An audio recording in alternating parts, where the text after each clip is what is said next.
Allah mengizinkan kalian hadir dan bukan yang lain yang hadir di muka bumi ini saat ini, itu pasti karena kalian memang istimewa, masing-masing dari kalian. Hanya saja kalian sering tidak kenal diri kalian karena kalian jarang membaca diri kita. Jadilah dirimu sendiri, otentik versi dirimu. Itulah kebebasan. Kalau kalian ngakunya bebas tapi masih banyak tergantung, masih banyak terpengaruh ini itu, masih banyak dibelenggu oleh gagasan ini, kelompok ini, ideologi itu, dan lain sebagainya, ya sebenarnya kalian belum bebas. Ngaji Filsafat bersama Bapak Fahrudin Faiz. Mari kita simak.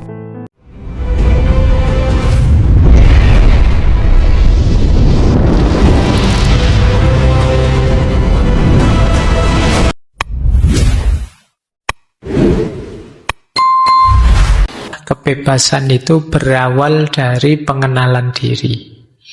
Mengenal diri sendiri secara mendalam adalah kunci menuju kebebasan. Semakin engkau kenal dirimu, semakin jelas bahwa dirimu sendiri itu tidak ada habisnya untuk dipahami. Engkau tidak akan mencapai satu pencapaian, engkau tidak mencapai satu kesimpulan, karena memahami diri itu sungai yang tidak ada ujungnya. Kita berubah terus. Nah, lanjut. Kebebasan bukan tentang mencari kesempurnaan, tapi tentang menerima ketidaksempurnaan dan kelemahan bawaan manusia. Jadi mengenali diri tadi bukan kok terus dalam konteks mencari kesempurnaan diri, tapi menerima diri kita apa adanya. Banyak di antara kita yang setelah mengenali diri, kemudian hasilnya adalah membenci diri. Dulu kita pernah membahas ini di self-hate, self-hatred, bab kebencian pada diri kita. Mari kita terima diri kita, plusnya maupun minusnya, kelebihannya maupun kekurangannya. Inilah nanti yang kalau dalam bahasa agama disebut makom ridho. Apapun kondisi kita, mari kita terima. Jadi bagian dari pengenalan diri yang kita terima ya sehubungan dengan kebebasan tadi. Jadi jangan kita menganggap bahwa saya itu banyak lemahnya kok Pak, saya tidak berharga Pak, berarti memang saya itu levelnya inferior, jadi saya ikut sajalah yang pinter-pinter, ikut sajalah yang jago-jago. Akhirnya kita jadi minder, kita tidak berkembang. Jadi pengenalan diri, kemudian kita pahami, oh saya kuat di sini, tapi saya agak lemah di sini. Tetap kita terima, untuk nanti kita upgrade lagi diri kita. Jadi bukan kita benci, kita marahi, karena biasanya kalau sudah dibenci terus ditinggal. Saya tidak suka Pak dengan diri saya yang kayak gini, benci sekali dengan diri saya, kok bisa? Itu biasanya terus kita meninggalkan diri kita. Cirinya ya hidup akhirnya malah tidak ngontrol, suka-suka. Kalau dimarahi orang, kamu jangan begitu, itu biar saja, saya memang rendah kok, saya memang tidak berharga kok, terus jadi begitu. Siapalah saya, wismen, gitu terus jadi begitu. Ini namanya self-hate. Tidak, kalian tetap berharga. Setiap orang istimewa. Allah mengizinkan kalian hadir dan bukan yang lain yang hadir di muka bumi ini saat ini, itu pasti karena kalian memang istimewa, masing-masing dari kalian. Hanya saja kalian sering tidak kenal diri kalian karena kalian jarang membaca diri kita. Baik, kita lanjutkan. Mari kita terima hidup kita, kita ikuti arusnya, kemudian kita upgrade diri kita. Jangan menyerah begitu saja, didominasi, dijajah. Lanjut. Nah, Ini yang sering orang salah paham. Bebas berarti suka-suka ya Pak. Bebas berarti liar ya Pak. Bebas berarti semaunya sendiri. Bebas berarti egois. Tidak, kata Krishnamurti. Mengejar kebebasan itu bukan tindakan egois, tetapi satu kerinduan yang mendalam untuk bebas dari konflik batin dan konflik lahir. Saya lanjutkan. Menjadi bebas berarti melampaui batasan ego dan menyentuh luasnya eksistensi. Menjadi bebas, untuk benar-benar bebas, seseorang harus melampaui batas-batas dirinya yang terbatas dan merangkul seluruh umat manusia. Menjadi bebas berarti melepaskan semua keterikatan dan identitas dan hidup sepenuhnya di masa kini. Jadi justru kebebasan itu bukan melakukan tindakan sewenang-wenang, suka-suka atau egois, tapi bebas itu melampaui ego kita. Kalau kita masih terpenjara oleh ego kita, ya sebenarnya ya kita masih belum bebas.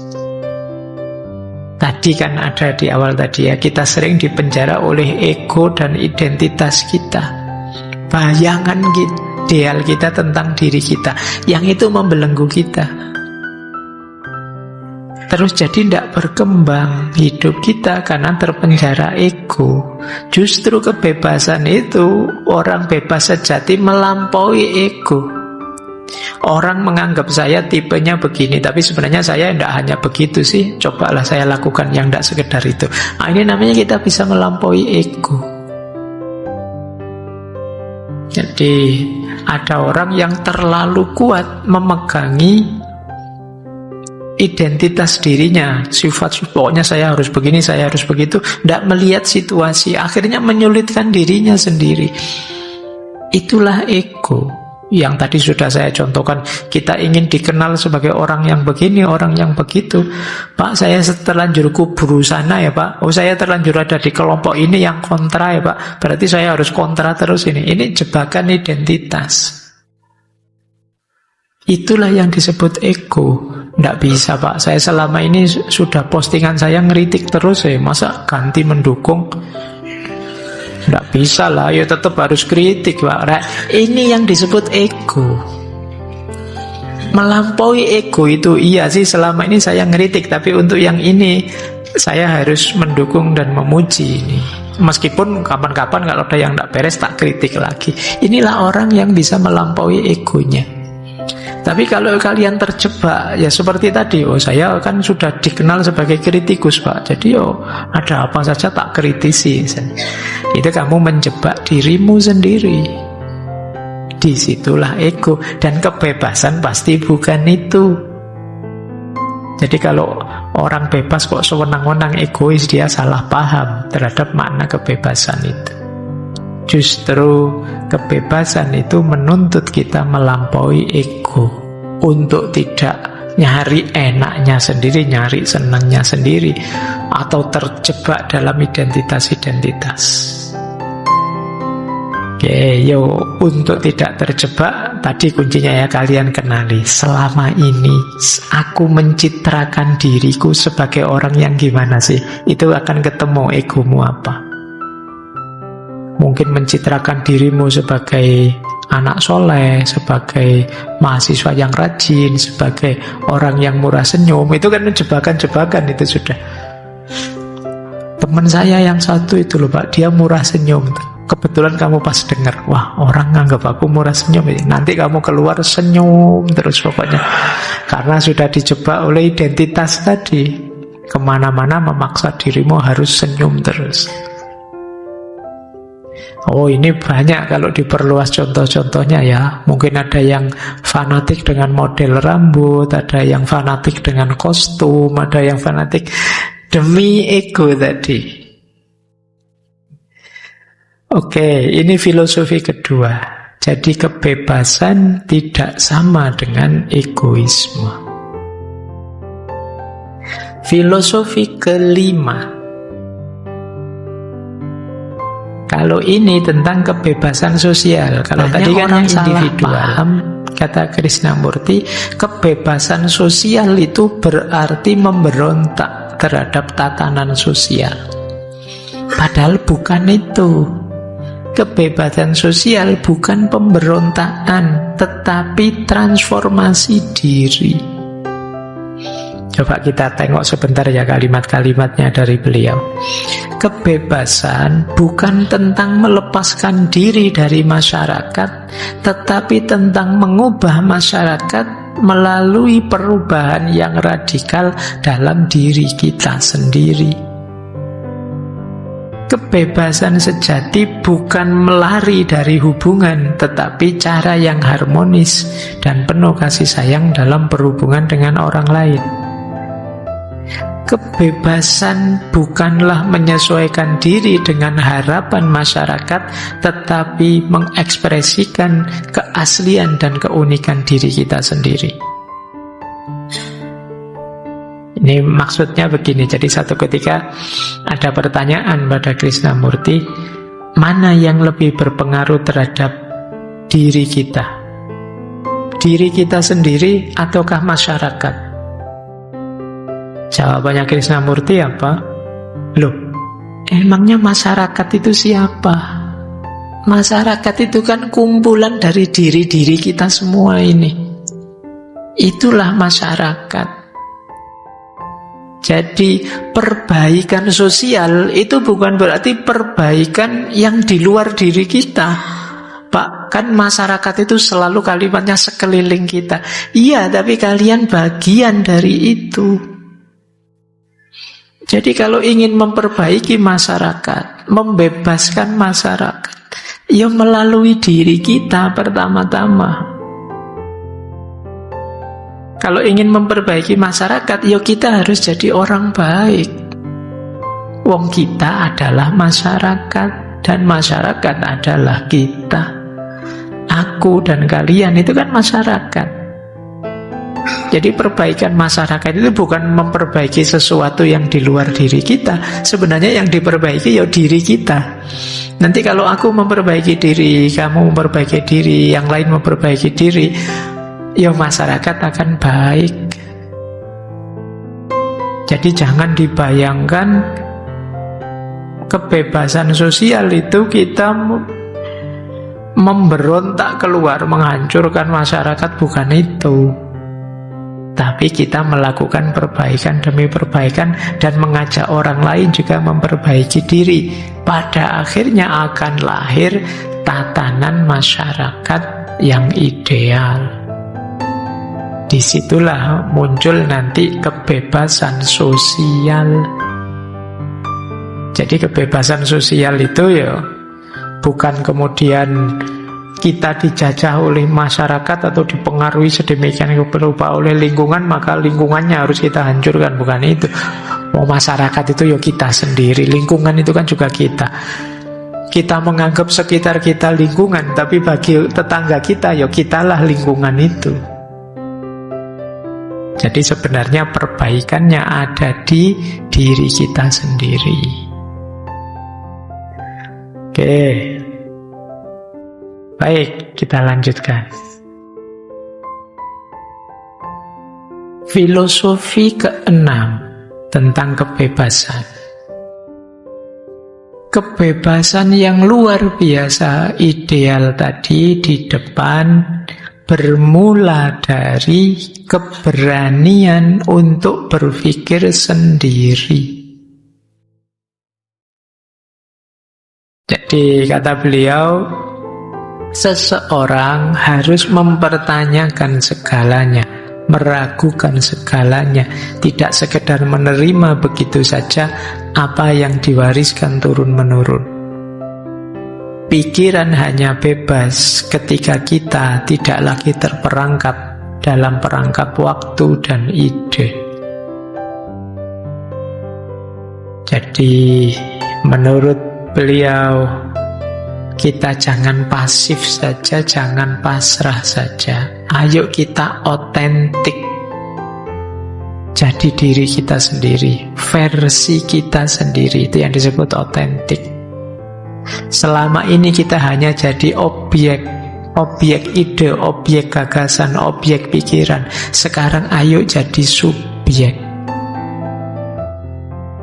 Bukan berarti tidak peduli pikirannya orang lain, tidak belajar gagasannya orang lain. Seperti saya bilang tadi, pikiran gagasan dari orang lain itu bahan kita untuk refleksi, untuk merenung.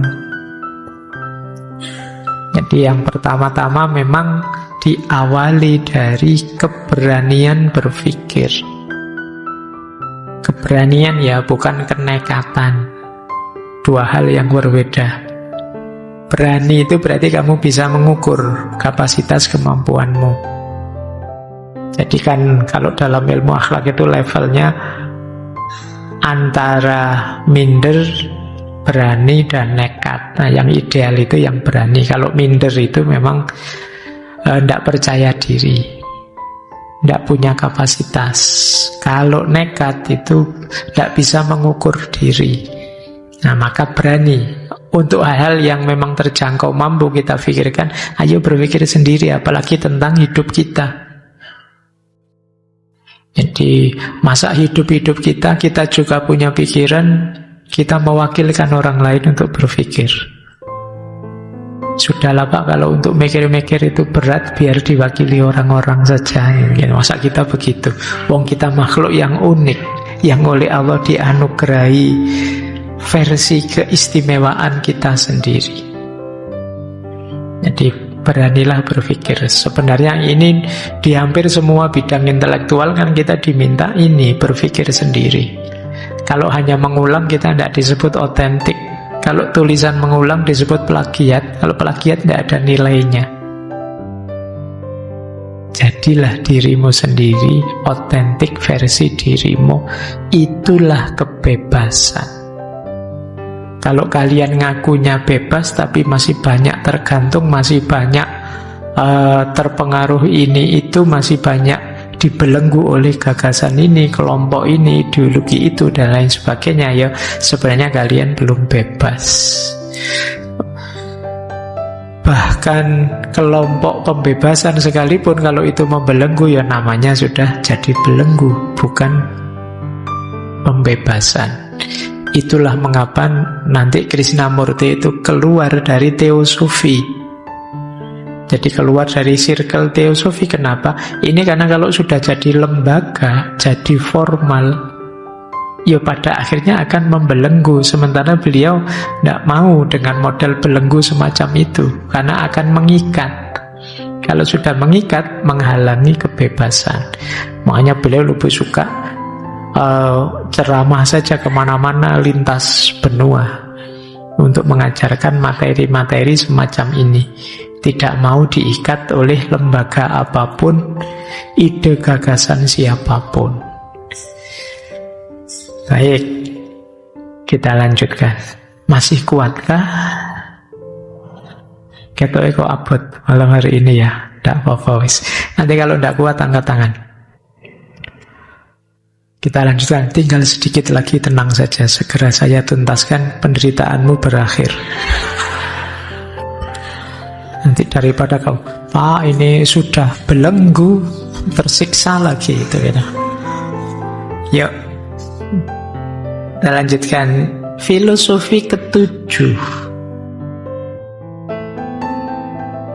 Kebebasan yang sejati datang ketika pikiran kita terbebas dari semua kekhawatiran. Kalau ini parameter, ukuran. Mungkin teman-teman ada yang tanya, Pak, ukurannya apa? Saya terbelenggu atau tidak? Ketika kita bebas dari takut dan kekhawatiran. Bahkan tadi sekedar berpikir pun, kalau kita takut, kan banyak orang berpikir sih, tapi takut keliru, takut salah, takut jangkal, dan lain sebagainya. Itu menunjukkan kita belum bebas. Jadi kebebasan yang sejati ya kita sudah tidak takut apa-apa. Kata Krishnamurti, pikiran kita itu biasanya cenderung lebih mencari kenyamanan, sehingga sering mengeluarkan warning-warning yang menakutkan untuk biar kita tidak kehilangan kenyamanan. Pikiran kita kadang tricky, kadang mendistorsi ini, mendistorsi itu biar nyaman.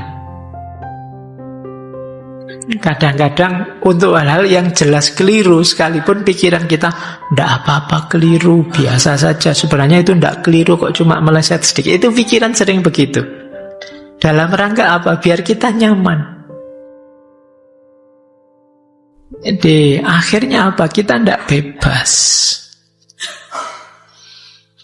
Yang ketiga, kalau ini ya, cirinya apa orang takut itu? Di antara cirinya adalah orang yang menegaskan keyakinan yang terus-menerus.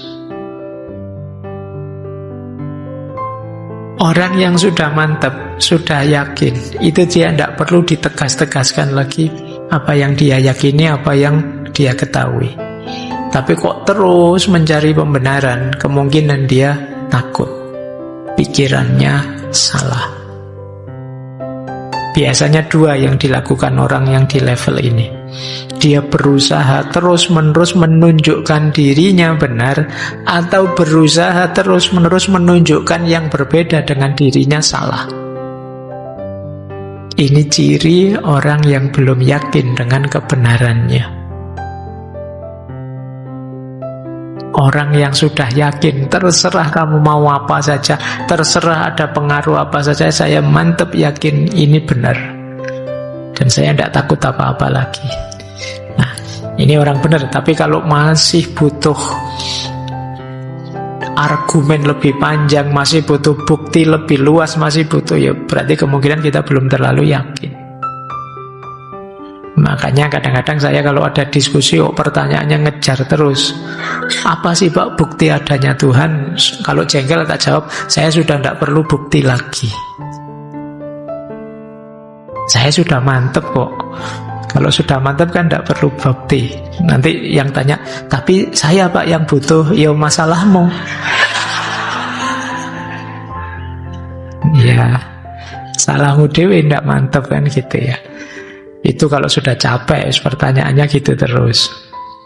Jadi karena memang orang yang sudah mantap, dia tidak perlu banyak bukti lagi. Ada apapun, tidak. Kadang-kadang kalau sudah tidak bisa lagi memperkuat bukti kebenarannya, dia akan mencari bukti bahwa yang lain salah. Oh, lihatlah itu salahnya yang sana, nah itu jeleknya sana, itu untuk menegaskan bahwa aku yang benar, aku yang baik. Ini sebenarnya menunjukkan belum yakin, belum mantap. Kalau sudah yakin, sudah mantap, tidak perlu yang begitu-begitu. Saya sudah yakin, saya sudah mantap. Nah ini makanya kata Krishnamurti, cirinya orang bebas, mandiri, itu orang yang lenyap ketakutan-ketakutannya.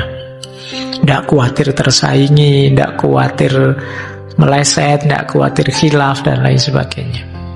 Saya sudah yakin dengan pikiran saya, dan saya berani berpikir sendiri. Lanjut. Nah, ini yang hubungannya kebebasan dan cinta. Kalau ada kata-kata cinta, kalian melek mesti. Sebagaimana banyak para spiritual yang lain, cinta tentu saja jadi konsep sentralnya. Jadi selain fitrah kebebasan, manusia juga punya fitrah cinta. Dan kebebasan dan cinta itu berjalan beriringan. Dua-duanya sudah ada, kualitas idealnya ada dalam diri kita. Kata Krishnamurti, cinta itu bukan reaksi. Reaksi timbal balik maksudnya. Ini sering saya kutip. Jika aku mencintaimu karena engkau mencintaiku, sebenarnya ini hanya dagang saja. Sesuatu yang bisa dibeli di pasar bukanlah cinta. Mencintai bukan meminta imbalan apapun, bahkan tidak merasa bahwa engkau memberi sesuatu. Dan hanya cinta seperti itulah yang bisa mengenal kebebasan. Jadi di banyak sesi cinta kan dulu saya jelaskan bahwa di antara dayanya cinta adalah membebaskan. Khususnya membebaskan diri kita dari ego. Cirinya apa? Kita tidak lagi memikirkan terlalu dalam kepentingan, kesenangan, kebutuhan kita, tapi fokusnya bergeser pada yang kita cintai. Ini yang disebut cinta membebaskan kita dari belenggu ego. Kalau masih ada pamrihnya, kata Krishnamurti, bahkan seperti orang ke pasar. Saya ngasih apa, dia harusnya ngasih apa. Kamu sudah tiap hari tak anterin loh, mbok yo, itu berarti masih ada yang dituntut, masih ada yang diminta. Kalau seperti ini belum cinta, kalau seperti ini belum membebaskan. Cinta hanya jadi alat untuk melampiaskan ego. Harusnya cinta membebaskan manusia dari egonya. Dia tidak mikir aku lagi, sudah yang dipikir yang dicintai saja sudah. Loh, kalau begitu orang yang mencintai itu tidak peduli dirinya, Pak. Tidak makan, tidak mandi, tidak apa. Tidak, justru orang yang mencintai itu akan sangat peduli dengan dirinya, biar dirinya tambah hebat, tambah berkualitas. Kalau saya tambah hebat, tambah berkualitas, aku bisa memberi yang lebih baik pada yang aku cintai. Jadi aku membuat diriku naik kelas setinggi-tingginya, tapi tidak untuk diriku, biar aku bisa memberi kontribusi yang lebih besar untuk yang aku cintai. Jadi selama ini mungkin teman-teman salah paham, dianggap cinta itu pengorbanan. Jadi biarlah yang saya cintai, yang makan enak, yang saya tidak usah makan, saya puasa saja, saya sampai kamu sakit-sakitan. Loh, kalau kamu sakit beneran, kamu tidak bisa memberi apa-apa lagi pada yang kamu cintai. Nanti dia nyari yang lain. Jadi, yo kamu tetap karena cintamu kamu harus ngupgrade dirimu setinggi mungkin. Alasannya cinta demi dia. Kalau saya tambah pinter, Pak, tambah hebat, Pak, tambah luar biasa, Pak. Bukankah tambah luar biasa juga yang aku berikan pada yang aku cintai? Jadi menaklukkan ego sekaligus meningkatkan kualitas diri, sekaligus membahagiakan yang lain. Itu dasarnya cinta. Makanya cinta punya daya membebaskan yang luar biasa. Sayangnya, kata Krishnamurti, belakangan yang namanya cinta itu sering lenyap dari bahan pertimbangan keputusan. Kalau saya ngomong cinta itu mungkin teman-teman di kepalanya rasanya ini hanya urusan-urusan pacaran, urusan-urusan itu saja. Jarang cinta itu jadi pertimbangan khusus untuk keputusan. Dan ini yang diprihatinkan oleh Krishnamurti dalam peradaban manusia hari ini. Kamu milih jurusan kuliah, kamu milih judul skripsi, kamu milih apa, itu kan tidak pernah ada konsideran cinta di situ. Saya pilih judul ini, Pak, karena cintaku pada orang tua, cintaku pada pasanganku. Meskipun disebut, tapi kan tidak pernah jadi bahan pertimbangan beneran untuk keputusan-keputusanmu. Jadi keputusan ini atas pertimbangan. Jadi jarang begitu. Makanya itu di situ ada kalimat, ketika aku memahami diriku sendiri, aku memahamimu, dan dari pemahaman itu muncullah cinta. Ketika cinta hilang, ada kekurangan kasih sayang, kekurangan kehangatan dalam hubungan. Dan karena kita kekurangan cinta, ya kelembutan itu, kemurah hatian itu, dan belas kasihan itu dalam hubungan hilang. Kita kemudian melarikan diri dalam aksi sosial, aksi massal yang menghasilkan kebingungan lebih lanjut, kesengsaraan lebih lanjut. Kita penuhi hati kita dengan beragam pola untuk reformasi dunia dan tidak melirik sedikit pun satu faktor penting penyelesai itu, yaitu cinta. Ada banyak pola-pola menyelesaikan masalah, tapi kita jarang melirik cinta, padahal cinta adalah kunci sekaligus hakikatnya adalah kebebasan. Jadi ada banyak ya, ada berapa tadi, sebenarnya tidak 10, 8, ini 7, ini 8, ada 8 filosofi cinta. Nah, kalau tadi di bagian awal, ini di bagian paling akhir dari buku Freedom from the Now. Tadi malam hujan telah turun dengan lebatnya dan kini mulai cerah. Hari ini baru dan segar. Marilah kita menyongsong hari yang segar itu, seakan-akan ia satu-satunya hari yang ada. Marilah kita memulai perjalanan kita bersama dengan meninggalkan semua kenangan hari kemarin dan mulai memahami diri kita sendiri untuk pertama kalinya. Jadi freedom from the now berarti membuka pintu untuk kita menikmati, mensyukuri hidup kita sekarang, hari ini dan saat ini. Kita lepaskan beban-beban yang tidak seharusnya ada di pikiran kita. Nah, mari kita lahir kembali. Ini dalam tanda petik ya. Karena kadang-kadang saya ditanya, Pak, reinkarnasi itu ada atau enggak? Sulit jawabnya, tapi mari kita melahirkan diri kita sendiri terus-menerus. Mari jadi manusia yang baru terus-menerus. Saya sekarang, Pak, bukan yang dulu lagi. Dulu cengeng, sekarang saya lebih tegar. Dulu saya agak minder, sekarang saya lebih percaya diri. Ini bahasa saya, kita lahir jadi manusia yang baru, yang terus-menerus. Sehingga kita bisa mensyukuri setiap momen hidup kita. Jadi dari alhamdulillah ke alhamdulillah terus-menerus. Inilah nanti yang membuat kita bahagia. Kita ketemu hakikatnya manusia. Kita ketemu betapa maha kuasanya Allah yang menganugerahkan kebebasan kepada kita, yang jadi jalan kita untuk bahagia,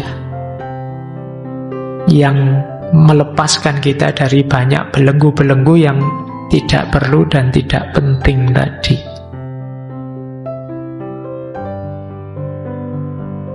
Terakhir kata beliau, ada kalimat menarik. Do you know what my secret is? Kamu tahu ndak rahasiaku? Kata beliau, I don't mind what happened.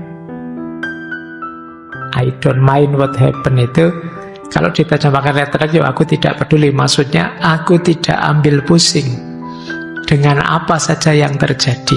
Wajar saja kok dunia ini ada naik, ada turun, ada sukses, ada gagal, ada yang mengecewakan, ada yang menggembirakan. Mari kita nikmati semuanya. Jadi tidak mungkin hidup ini isinya enak terus, tidak mungkin hidup ini isinya susah terus juga. Akan selalu ada sudut-sudut yang menggembirakan dan ada juga sisi-sisi yang menyedihkan. Ngaji ini ya ndak enak semua. Ada ngantuknya, ada pahamnya, ada ndak pahamnya, ada senengnya, ada ndak senengnya, ada capeknya, ada juga gembiranya, akan selalu ada. Kalau kita main, kalau ini kan don't mind, kalau kita sangat ngotot untuk mengubahnya jadi begini atau jadi begitu, kadang-kadang malah menyusahkan kita. Maka rahasianya adalah I don't mind what happened. Bukan aku tidak peduli, tapi aku siap menghadapi apapun yang terjadi, naik turun, tinggi rendah. Semuanya aku nikmati versi diriku saat ini, hari ini seperti ini. Seperti kata-kata dari Ki Ageng Surya Mentaram tadi yang sedikit saya singgung, saiki ning kene ngene aku gelem. Sekarang di sini seperti ini aku mau. Sekarang di masjid ini ngaji seperti ini, meskipun capek, ngantuk, ndak paham, tetap aku mau. Nah, kalian menghadapi apapun boleh pakai kalimat ini biar lebih mudah bahagia. Sekarang di kampus ini, saat ini nilaiku jatuh, tapi ya aku mau, ndak apa-apa. Kenyataannya begitu, mau apa? Nah, ini kalau kalian bisa menerapkan rumus ini, kemungkinan kalian lebih bisa bahagia. Kalau kalian bisa merasakan kebahagiaan, pasti efeknya adalah kalian bersyukur. Kalau kalian sudah bersyukur, insya Allah hidupmu akan terupgrade lebih tinggi, karena janjinya Allah, la in syakartum la azidannakum. Carilah jalan yang membuat kalian bisa bersyukur, biar hidupmu semakin meningkat. Baik, itu materi malam hari ini tentang freedom from the known. Insya Allah minggu depan kita lanjutkan di tema yang lebih praktis, mungkin agak akhlak, agak sofistik, dari Ibnul Jauzi. Ini pertanyaan yang banyak ditanyakan ke saya di sesi-sesi tasawuf. Bagaimana membebaskan diri dari belenggu nafsu? Terima kasih sudah Terima kasih telah menyimak ngaji filsafat di channel Ruang Filsafat bersama Bapak Fahrudin Faiz. Semoga bisa memberikan ilmu, motivasi dan kebermanfaatan. Salam sehat dan bahagia.